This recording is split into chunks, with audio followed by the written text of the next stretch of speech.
Hi കൂട്ടുകാരെ, പുതിയൊരു വീഡിയോയിലേക്ക് എല്ലാവർക്കും സ്വാഗതം. അങ്ങനെ വിഷ്ണുവിനെ മധുശ്രീയുമായി വിവാഹാലോചന ഒരിക്കലും ശാലിനിക്ക് താങ്ങാൻ കഴിയില്ല കേട്ടോ. തൻ്റെ ഭർത്താവിനെ വേറൊരുത്തിക്ക് വിട്ടുകൊടുക്കാൻ ശാലിനിക്ക് കഴിയില്ല. അതുകൊണ്ട് തന്നെ ശാലിനി ഇനി സത്യഭാമയുടെ വീട്ടിലോട്ട് കയറി വരുന്ന ആ രംഗമെത്തി കേട്ടോ. അങ്ങനെ മധുശ്രീ വന്ന് മധുശ്രീയുടെ പെർഫോമൻസ് ഒക്കെ തുടങ്ങി കേട്ടോ. മധുശ്രീ സത്യഭാമയെ ഞെട്ടിപ്പിക്കുന്ന ആ തരത്തിലുള്ള നല്ല അഭിനയങ്ങൾ കാഴ്ചവെക്കാണ്. ഇതേസമയം സത്യഭാമ അതിലങ്ങ് വീണു പോവാണ്. ഒരു കലക്ടർ എന്ന പദവി ഒരു കുടുംബജീവിതത്തിന് ഒട്ടും യോജിച്ച പരിപാടിയല്ല. അതുകൊണ്ട് തന്നെ ഒരിക്കലും നടക്കുന്ന കാര്യവുമല്ല. ഒരു കുടുംബിനിയായിരിക്കുമ്പോൾ കലക്ടറൊന്നും പറ്റില്ല എന്നൊക്കെ പറഞ്ഞ് സത്യഭാമയെ അങ്ങ് വീഴ്ത്തുമ്പോൾ സത്യഭാമ ആ വാക്കുകളിൽ അങ്ങ് വീണു പോകുന്നു കേട്ടോ. എന്നാൽ ഈ സമയം കമലം വന്ന് കാര്യങ്ങളൊക്കെ പറയുമെങ്കിലും അതൊന്നും വില കൊടുക്കില്ല.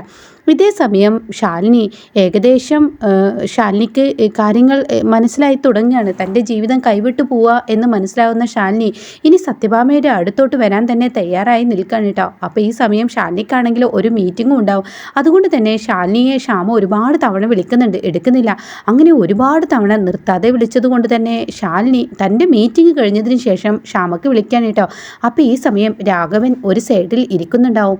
അങ്ങനെ രാഘവൻ ഇങ്ങനെ ഇരിക്കുന്ന സമയത്താണ് ശ്യാമക്ക് ഫോൺ കോൾ വരുന്നത്. അപ്പോൾ ശ്യാമ പേടിച്ചുകൊണ്ട് ഒളിഞ്ഞു പോകുന്നത് രാഘവൻ്റെ കണ്ണിൽ കാണാണ്. രാഘവൻ പിന്നെ ഒന്നും നോക്കില്ല.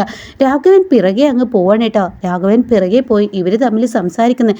ഇവൾ ആരെയാണ് ഇങ്ങനെ പേടിക്കുന്നത്, ആരൊക്കെ വരുന്നുണ്ട് ഇവളിന്നിങ്ങനെ നിരീക്ഷിക്കുന്നുണ്ടല്ലോ, അതെന്തിനു വേണ്ടി, അതറിയണം എന്ന് രാഘവൻ ഇങ്ങനെ ഒരു ത്രില്ലാവാണ് കേട്ടോ. അങ്ങനെ ശ്യാമയുടെ പിറകെ രാഘവൻ പോവാണ്. ഈ സമയം ശ്യാമ ഹലോ കുഞ്ഞേച്ചി എന്ന് പറയുമ്പോൾ രാഘവൻ ആകെ ഞെട്ടിപ്പോവാണ് കേട്ടോ. ഈശ്വര, ശാലിനിയാണല്ലോ ഈ കുഞ്ഞേച്ചി എന്ന് വിളിക്കുന്നത്. എന്നിട്ട് പറയണേ, കുഞ്ഞേച്ചി ഇനി കലക്ടർ പദവിയിലും കെട്ടിപ്പിടിച്ച് കുഞ്ഞേച്ചി ഇരുന്നിട്ട് കാര്യമില്ല. കുഞ്ഞേച്ചി ഈ നാട്ടിലായിട്ട് കുഞ്ഞേച്ചി പല ഉപകാരങ്ങളും ഈ പറയുന്നത് പോലെ തന്നെ ഈ സത്യഭാമക്കും ഈ വീടിനും വേണ്ടി ചെയ്തു. എന്നിട്ട് എന്ത് കാര്യമാണ് ഉണ്ടായത്? സത്യഭാമ അത് അംഗീകരിക്കുന്നുണ്ടോ? ഇല്ലല്ലോ. കുഞ്ഞേച്ചിയുടെ ജീവിതം തകരുകയല്ലേ ചെയ്യുന്നത്. ഓരോ ദിവസവും കുഞ്ഞേച്ചിയുടെ ജീവിതം നഷ്ടപ്പെട്ടും കൊണ്ടേയിരിക്കുകയാണ്.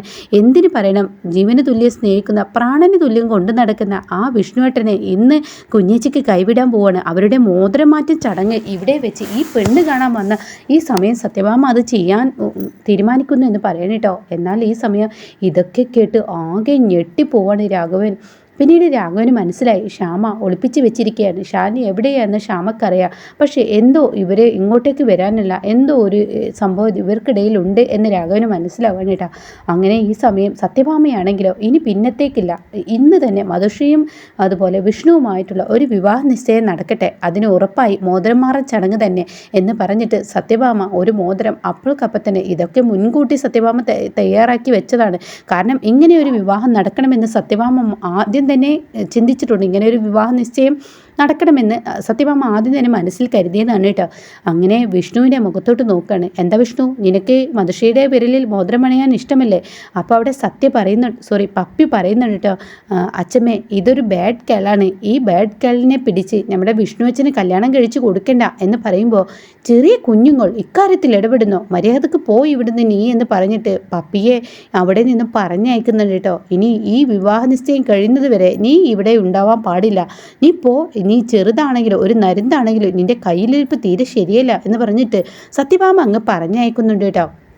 അതുകൊണ്ട് തന്നെ പപ്പിക്ക് അവിടെ നിൽക്കാൻ കഴിയില്ല. പപ്പിയെ റൂമിലിട്ടിരിക്കുകയാണ് കേട്ടോ. ഇതേ സമയം രാഘവൻ ഇങ്ങോട്ടേക്ക് വന്നിരിക്കുന്നു. രാഘവൻ എല്ലാ സത്യവും അറിഞ്ഞിരിക്കുന്നു. ശാലിനി ഈ നാട്ടിലുണ്ട്, ഇങ്ങോട്ടേക്ക് വരാത്തത് ഈ സത്യഭാമയുടെ പ്രതിജ്ഞ കാരണമാണ് എന്നുള്ള സത്യങ്ങളൊക്കെ രാഘവൻ അറിഞ്ഞിരിക്കുകയാണ്. അങ്ങനെ വിഷ്ണുവിനോട് എന്താ വിഷ്ണു നോക്കി നിൽക്കുന്നത്, മധുശ്രീയുടെ വിരലിൽ മോതിരമണി എന്ന് പറഞ്ഞിട്ട് വിഷ്ണുവിൻ്റെ കയ്യിൽ മോതിരം അങ്ങ് സത്യഭാമ എടുത്തു കൊടുക്കുകയാണ് കേട്ടോ. അങ്ങനെ ഈ മോതിരം എടുത്ത് സത്യഭാമ വിഷ്ണുവിനോട് പറയാണ്, മധുശ്രീയുടെ ഇട്ട് കൊടുക്ക് എന്ന് പറഞ്ഞ് വീണ്ടും ഒച്ചയെടുക്കുമ്പോൾ ആ വിരലിലോട്ട് മോതിരം അണിയാൻ ശ്രമിക്കുന്ന ആ സമയം രാഘവൻ അങ്ങ് പെട്ടെന്ന് കുഴഞ്ഞു വീഴണം കേട്ടോ. ഇതേ സമയം രാഘവൻ്റെ വായിൽ നിന്ന് ഇങ്ങനെ ചെറുതായി നുരയുമ്പോഴത്തേക്ക് വരുന്ന ആ ഒരു സീനും ഉണ്ടാവുന്നു.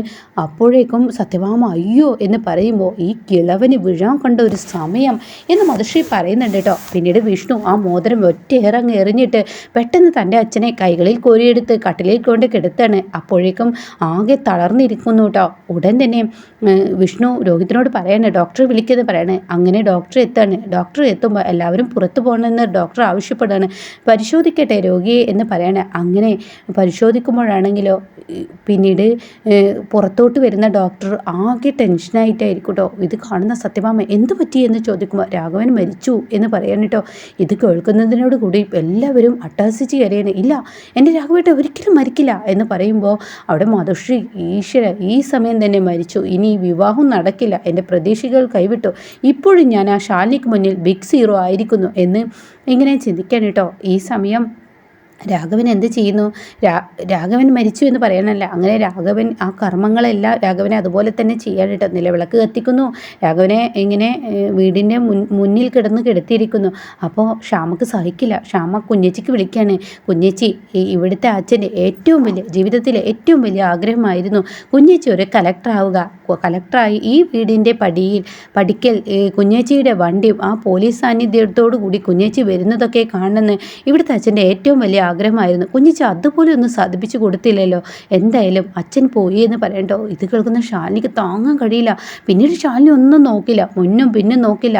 ആ പറഞ്ഞതുപോലെ തന്നെ തൻ്റെ അച്ഛൻ മരിച്ചു കിടക്കുകയാണെങ്കിലും മനസ്സുണർവ് ഉണ്ടാവുമല്ലോ. ആ ഉണർവിലെങ്കിലും തൻ്റെ അച്ഛൻ അത് കാണാൻ കഴിയും. തൻ്റെ അച്ഛൻ ആത്മാവെങ്കിലും അത് കാണുന്നുണ്ടാവും എന്ന് കരുതി രാഘവന് കാണാൻ വേണ്ടി ശാലിനി പോലീസ് സാന്നിധ്യത്തോടു കൂടി എങ്ങനെയാണോ ഒരു കലക്ടർ വരുന്നത്, ആ കലക്ടർ വരുന്ന ആ പോലീസ് സന്നാഹത്തോടു കൂടി രാഘവൻ്റെ വീട്ടിലോട്ട്, അതായത് സത്യഭാമയുടെ മുന്നിലോട്ട് ശാലിനി എത്തുകയാണ് കേട്ടോ.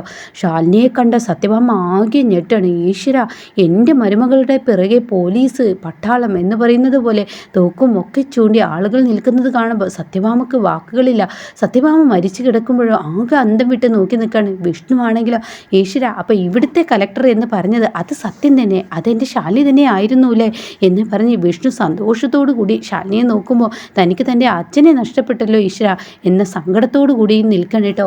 ഇതേ സമയം ശാലിനി അതൊന്നും ശ്രദ്ധിക്കുന്നില്ല. ശാലിനി രാഘവൻ്റെ അടുത്തോട്ട് ഓടി വരികയാണ്. അച്ഛാ എന്ന് പറഞ്ഞ് അങ്ങ് കെട്ടിപ്പിടിച്ച് കരയാണ്. എന്നിട്ട് ശാലിനി പറയാണ്, അച്ഛൻ്റെ ആഗ്രഹം ഈ മോള് സാധിപ്പിച്ച് തന്നിട്ടുണ്ട്. പക്ഷേ എനിക്ക് ഇങ്ങോട്ടേക്ക് ധൈര്യമില്ലാത്തത് കൊണ്ട് ഞാൻ വരാതിരുന്നത്. സത്യഭാമയുടെ ജീവന് യാതൊരു ആപത്തും ഇല്ലാതിരിക്കാൻ വേണ്ടിയിട്ടാണ് ഞാൻ ഇങ്ങോട്ടേക്ക് വരാതിരുന്നത് അച്ഛാ. അച്ഛൻ്റെ ആഗ്രഹം പോലെ തന്നെ ഞാനൊരു കലക്ടറായി എന്ന് പറയുമ്പോൾ സത്യഭാമ പൊട്ടി പൊട്ടി കരയാണ് കേട്ടോ. അപ്പോൾ സത്യഭാമക്ക് ചെയ്തതെല്ലാം തെറ്റായിപ്പോയി എന്ന കുറ്റബോധത്തിലാണ് കരയുന്നത്. എന്നിട്ട് വീണ്ടും ഇങ്ങനെ പൊട്ടി പൊട്ടി കരയുന്നതിനോട് കൂടിയിട്ട് ശാലിനിയുടെ ഈ വാക്കുകൾ ഓരോന്നും സത്യഭാമയുടെ നെഞ്ചിൽ തിറക്കണം കേട്ടോ. എന്നിട്ട് ശാലിനി പറയണേ, അച്ഛൻ ജീവിതത്തിൽ ആഗ്രഹിച്ച ആ കലക്ടർ പദവി ഞാൻ നേടിയെടുത്തിട്ടുണ്ട്. വീടിൻ്റെ മുറ്റത്ത് പോലീസ് വണ്ടിയുണ്ട്, കലക്ടർ വണ്ടിയുണ്ട്, എല്ലാം ഉണ്ട് അച്ഛാ. അച്ഛൻ കണ്ണു തുറക്കച്ചാ, ഈ മോൾ എത്തിയിരിക്കുന്നു. അച്ഛൻ എന്നെ ഒരു നോക്ക് കാണാതെ പോയി കഴിഞ്ഞാൽ ഈ മോൾക്ക് ഒരിക്കലും ആത്മശാന്തി കിട്ടില്ല അച്ഛാ. അച്ഛനും അതുപോലെ തന്നെ അച്ഛൻ കണ്ണ് തുറക്കച്ച, ഈ ശാലിനി എത്തിയിരിക്കുന്നു, അച്ഛൻ്റെ മോൾ എത്തിയിരിക്കുന്നു അച്ഛ എന്ന് പറഞ്ഞിട്ട് ഇങ്ങനെ നിലവിളിച്ച് കരയുമ്പോൾ രാഘവൻ അങ്ങ് കണ്ണ് തുറക്കഴിട്ടോ. ഇതോടുകൂടി സത്യഭാമ ആകെ ഞെട്ടിപ്പോവാണ്. അങ്ങനെ മോളെ എന്ന് പറഞ്ഞിട്ട് ശാലിനിയുടെ കരങ്ങൾ അങ്ങ് പിടിക്കുമ്പോൾ സത്യഭാമക്ക് വാക്കുകളില്ല. ഈശ്വര എന്ന ഭാവത്തിൽ സത്യഭാമ കണ്ണും തുറിച്ച് നിൽക്കുമ്പോൾ അവിടെ വീണ്ടും മോളെ എന്ന് പറഞ്ഞ് വിളിക്കാൻ കേട്ടോ. ഇതേ സമയം മരിച്ച ആൾ നീച്ചിരിക്കുന്നു. പിന്നീട് വാക്കുകളില്ല. സത്യഭാമ രാഘവനെ പിടിച്ച് ഇങ്ങനെ കസേരയിലോട്ട് ഇരുത്തുകയാണ് കേട്ടോ. വെള്ളം കൊടുക്കുന്നു. അങ്ങനെ എന്തൊക്കെയോ സത്യഭാമ ചെയ്തു കൂട്ടുന്നു.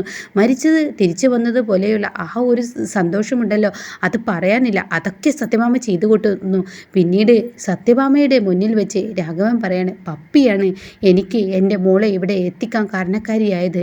എൻ്റെ ശാലിനി ഈ നാട്ടിലുണ്ടെന്ന് അറിഞ്ഞപ്പോൾ എൻ്റെ വിഷ്ണുമോൻ, അവൻ്റെ സങ്കടം എനിക്ക് കണ്ടു നിൽക്കാൻ കഴിയില്ല. എനിക്ക് ഏറ്റവും വലുത് എൻ്റെ വിഷ്ണുമോനാണ്. അവൻ്റെ ഭാര്യ ശാലിനിയാണ്, വേറൊരു ഇല്ല. അതുകൊണ്ട് തന്നെ എൻ്റെ ശാലിനി ഇതാ വന്നിരിക്കുന്നു ബാമേ. നീ ആഗ്രഹിച്ചതുപോലെ തന്നെ എല്ലാ കാര്യങ്ങളും അവൾ നിനക്ക് ചെയ്തു തന്നു. പിന്നെ എന്തിനു വേണ്ടിയിട്ടാണ്?